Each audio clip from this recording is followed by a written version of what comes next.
नमस्कार दोस्तों, स्वागत है आपका आपके अपने चैनल नॉलेज ट्यूब हिंदी पर।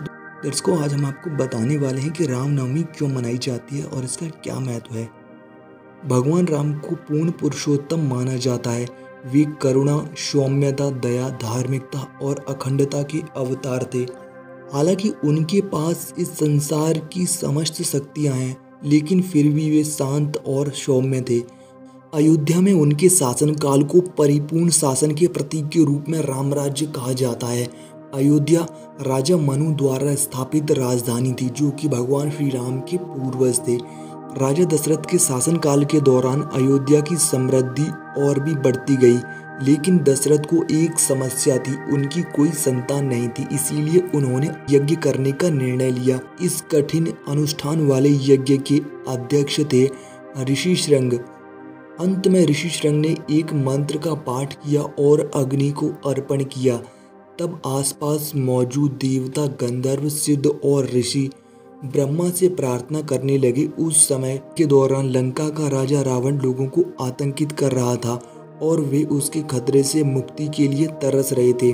उसने भगवान ब्रह्मा से वरदान प्राप्त किया था कि उसे देवता, गंधर्व, यक्ष, राक्षस कोई भी न मार सके। क्योंकि वो मनुष्य को बहुत ज्यादा तुच्छ समझता था, इसलिए उसने मनुष्य का नाम नहीं लिया।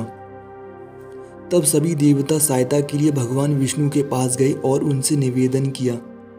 तब भगवान विष्णु ने अपनी दिव्य देह से 4 अलग अलग अवतार 3 रानियों के गर्भ से लिए। जब दशरथ का अनुष्ठान समाप्त हुआ तो उस अग्नि से एक दिव्य पेय निकला, जिसे ऋषि श्रृंग के कहने पर उन्होंने अपनी 3 रानियों को दिया। इसके बाद माता कौशल्या के गर्भ से राम, कैकेयी के गर्भ से भरत और सुमित्रा के गर्भ से लक्ष्मण और शत्रुघ्न का जन्म हुआ। सूर्यदेव को भगवान श्री राम का पूर्वज माना जाता है। कुछ हिंदू संप्रदायों में रामनवमी के दिन प्रार्थना राम के नाम के साथ ही सूर्य के लिए भी शुरू होती है। रामनवमी का व्रत कोई भी रख सकता है, हालांकि ये भगवान राम के भक्तों के लिए अनिवार्य है। ये हमारे कैलेंडर में से अत्यधिक विलुप्त होने वाले व्रतों में से एक है। ये किसी भी पाप को नष्ट कर सकता है और यहाँ तक कि आपको मुक्ति भी प्रदान करता है। यह व्रत रामनवमी से एक दिन पहले की रात से शुरू होता है। रामनवमी के दिन भी भक्त उपवास जारी रखते हैं और विशेष प्रकार से मंदिर में स्थापित राम की पूजा करते हैं और राम को नमन करते हैं। राम मंत्र का जाप करते हैं और रात्रि में जागरण करते हैं।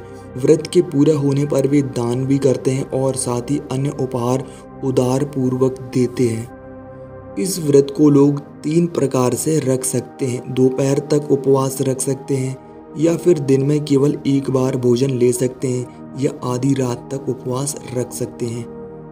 व्रत के दौरान एक ही भोजन करते समय उसमें फल और फलों के अर्घ शामिल हो सकते हैं। यदि अन्य भोजन किया जाए तो उसमें हल्दी, लहसुन, अदरक या प्याज नहीं होना चाहिए।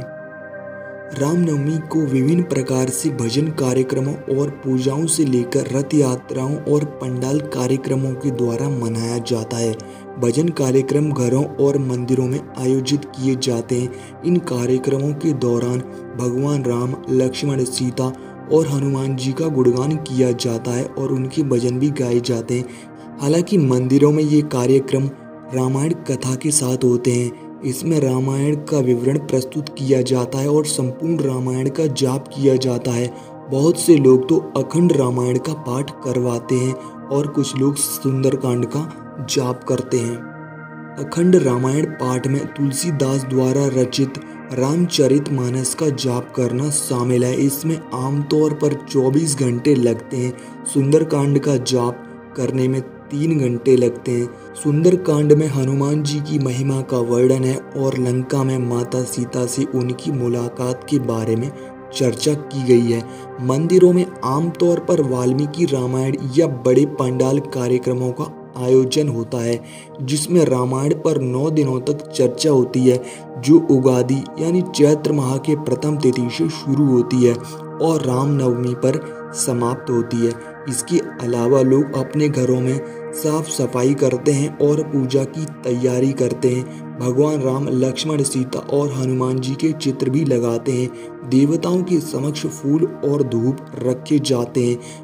पूजा घर में 2 थालियां रखी जाती हैं, जिसमें से एक में प्रसाद होता है और दूसरे में पूजा के लिए आवश्यक वस्तुएं जैसे रोली, अनेपन, चावल, पानी, फूल, एक घंटी और शंख।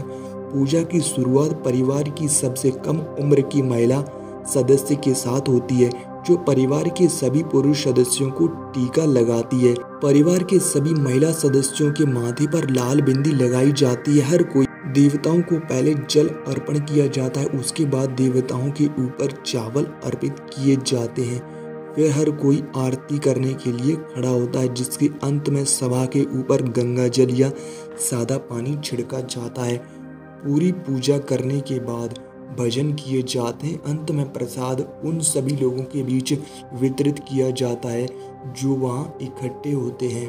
भगवान राम की जन्मभूमि अयोध्या में इस त्योहार को मनाने के लिए हजारों भक्त एक साथ एक विशाल मेला में एकजुट होते हैं।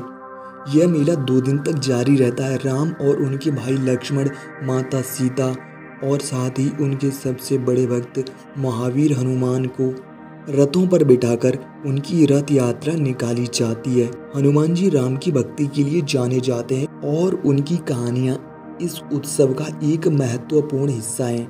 आंध्र प्रदेश में रामनवमी को चैत्र सप्तमी से लेकर बहुला पडामी तक 10 दिनों तक मनाया जाता है।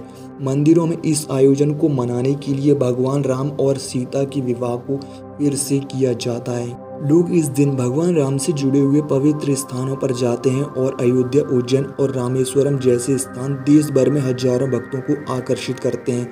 रामेश्वरम में हजारों लोग रामनाथ स्वामी मंदिर में पूजा करने से पहले समुद्र में स्नान करते हैं।